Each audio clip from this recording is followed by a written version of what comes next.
welcome back for another video, guys. So I wanted to make another video, another separate video for this, and happy Sabbath. It is Friday evening, getting ready for the Sabbath, and I'm getting back into my spiritual life. I'm getting back into my connection with God. And before, whenever the Sabbath came, I didn't feel anything. Now there is some joy in my heart that the Sabbath is near, and I want to get to the point where I'm able to observe the Sabbath like I did once when I was a kid. I'm gonna be walking around because there's a lot of mosquitoes out here, so bear with me. But we're gonna be looking at Matthew chapter 8, and some of the verses here, and some people here that can teach us a lesson, right? So it says here that it says Jesus cleans a leper. It says here, and behold, a leper came and worshipped him, saying, "Lord, if you are willing, you can make me clean." Then Jesus put out his hand and touched him by saying, "I am willing, be cleansed." That's the first one, right? Immediately his leprosy was cleansed. And Jesus said to him, See that you tell no one, but go your own way, show yourself to the priest, and offer the gift that Moses commanded as testimony to them. Now we go to the second character, and I'm not gonna, make this video too long, but we're just touching on a few characters here. The second one was verse 5. Now when Jesus entered Capernaum, I don't know how to pronounce it. I know how to pronounce it in Spanish. Someone came to him, pleading with him, saying, "Lord, my servant is lying at home paralyzed, dreadfully tormented." And Jesus said to him, "I will come and heal him." And he answered, "Lord, I am not worthy that you should come under my roof, but only speak a word and my servant will be healed." You see how both of these characters have so much faith that they came to Jesus and they're like, "I just need you to say a word and I'll be cleaned. You don't need to come to my house. You don't need to make me feel some type of way. Say the word and I will be and my servant will be healed." And with a person with leprosy, he said, if it is your will, if it is your will, I will be cleansed. That's the type of faith that I want to have. That is the type of faith that I want to have, where whatever I'm going through,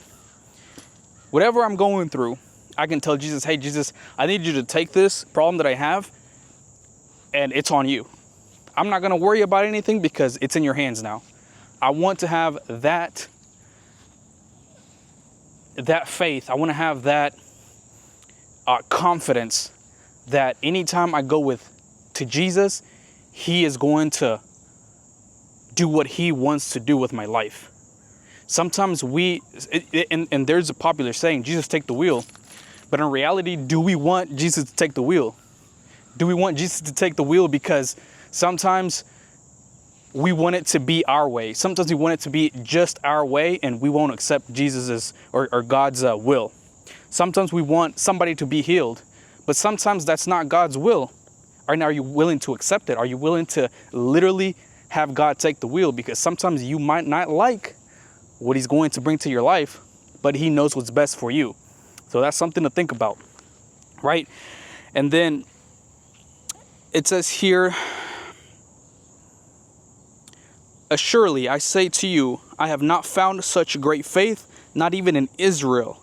And I say to you that many will come from the east and west and sit down with Abraham, Isaac, and Jacob in the kingdom of heaven.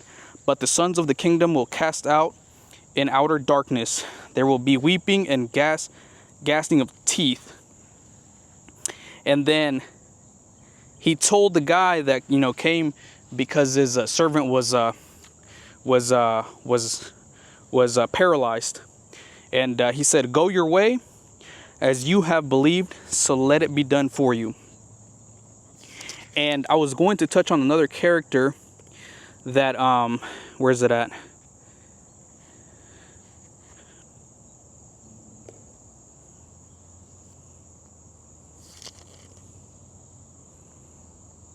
Hold on. Because there's a lot of miracles. Like I said in my devotion, there's a lot of miracles that that Jesus performs when he's on earth. The other one was I can't find it, but it was the woman that had been sick for 12 years, right? She had gone to the doctors and that time, and nobody could do anything for her. And her faith was so big that she said, if I touch Jesus, I will be saved. If just by touching him, I will be saved. And I don't know if you guys have heard the